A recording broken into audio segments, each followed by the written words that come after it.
Think about taking a sip of coffee. Your brain makes a very simple choice. I want that mug. But the actual physical movement, reaching out, wrapping your fingers, judging the weight, and lifting it smoothly, requires massive subconscious work from your muscles. Modern autonomous artificial intelligence works a lot like this. When you see a self-driving car navigating a street, the AI acts as the brain. It looks at the road and makes a plan, like stay in this lane. But lines of code cannot physically turn a steering wheel or spin an electric motor on their own. The AI needs a way to act on its environment. That is where the control system comes in. Think of it as the invisible muscle of the machine. It is the engineering layer responsible for translating those digital plans into physical actions. Control systems are designed to answer one central question: how do we make a machine behave exactly the way we want it to, even when the world around it changes? You can have the smartest AI in the world making brilliant decisions, but if the machine cannot stay physically stable on the road, that intelligence is useless. The control system is what keeps the machine grounded in reality.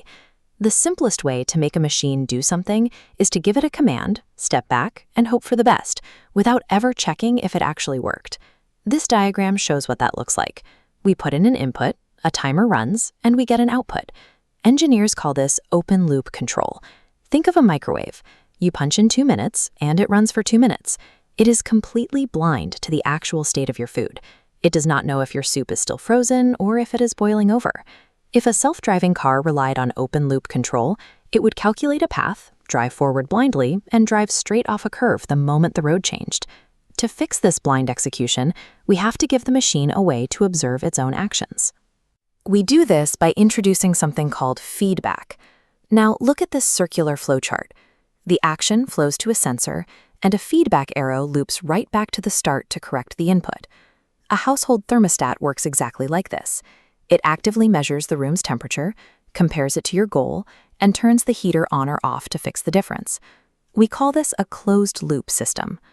In the physical world, feedback looks like this drone holding perfectly still in a heavy wind. It is constantly feeling the gusts pushing it away, measuring that drift, and instantly commanding its motors to push back. By constantly measuring the gap between where it is and where it is supposed to be, a machine can catch its own mistakes. That ability to adapt on the fly is what makes true autonomy possible. The most widely used feedback system in the world relies on calculating that gap between reality and the goal, which engineers call error. This diagram shows how it handles that error using 3 distinct tools that funnel together into a single corrective action. The first tool reacts to the gap happening right now. If a car drifts 3 feet to the right of the center line, the system steers left with a force that matches that 3-foot drift. This is proportional control, the P in the diagram, because the correction matches the size of the current error. But if a machine only reacts to the present moment, it tends to overcompensate.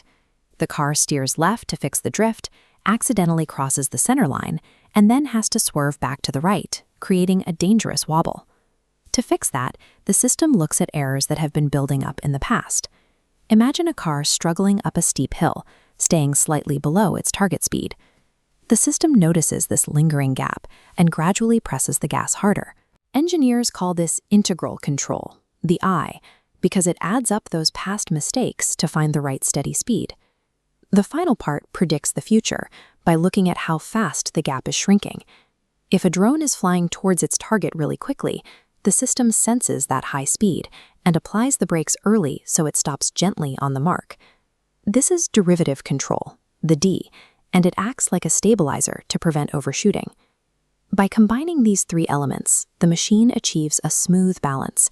It addresses the present drift, remembers past struggles, and anticipates the future approach, allowing it to move safely without losing control. The physical world is chaotic. Rain slicks the roads, mud blocks sensors, and wind pushes things off course. This introduces constant uncertainty into even the most perfect digital plan. Data from sensors is often fuzzy or imprecise. Tires grab the road differently as they wear down, and math equations never perfectly match a messy rainstorm. Engineers call this control under uncertainty, and it's the challenge of making a machine stay safe even when it doesn't have a perfect picture of the world. Through all of this, physical stability is completely non-negotiable. If a sudden bump in the road throws a robot off balance and the controller cannot handle that disturbance, the machine crashes, no matter how smart its internal planning software is. A modern autonomous machine works as a three-part stack. Perception sees the world, planning decides the route, control executes the action. The AI decides what happens, but relies entirely on the control layer to figure out exactly how much steering and braking is required.